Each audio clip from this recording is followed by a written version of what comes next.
And I have heard of all sorts of lawsuits, but this one takes the cake. Ohio ex-teacher sues, says she fears young kids. Let's take you to Fort Lauderdale, Florida, and Scott Major, attorney practicing in the state of Florida. Break the story down for us. It's a fascinating situation where you have a woman who's been teaching for 35 years and her course in 2009 was phased out. They changed it from a live course to an online course. And then she was teaching high school. They reassigned her to a middle school, and she claimed that she had a phobia, what's called pedophobia, a fear of young children, and that as a result, she started having anxiety and high blood pressure and was, asked for a return to high school. They didn't give it to her, so she resigned in 2010 and 11, and then filed suit in 2012 claiming that her rights were violated under the American Disabilities Act, because she has a recognized psychological disorder and they're discriminating against it. Now, did she develop this very specifically? Because I want to nail this down. I mean, one would assume if you go into teaching that you're around children, it could be pretty much any age. Did this develop later after she became a teacher? Apparently, from the records, we now know she's been teaching for 35 years, but developed a condition that was started to be treated in the 1990s, so say about 20 years ago. Okay. And,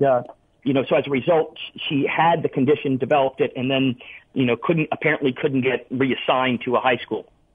We're talking with Scott Major, attorney practicing in the state of Florida. Ohio former teacher, is suing, saying that she fears young kids. Did she let them know about this at the time, that she had developed this, and basically how did it come about? How'd she know?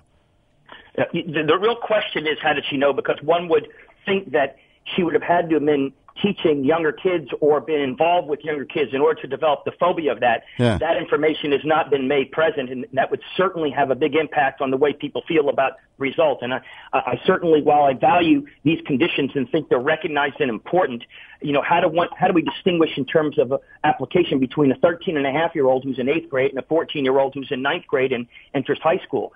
So it's a difficult situation for people to even interpret, even if you give credibility to the fact that she has this condition. It is an unusual situation to say I can only teach high school kids. And, when you start talking about applying the ADA to this kind of situation and you say, well, she has a fear of young kids, well, what is the definition of young kids? Is that 13? Is that 14? Is that 12? I mean, under law, sometimes it's 18 that you consider below an adult. So you're going to have some real application problems here with how to evaluate and apply whatever it is she is claiming, presuming you consider it to be valid. Scott, what do you think the chances are that she could actually pull this off? I mean, do you see a defense for this where she could actually pull that off?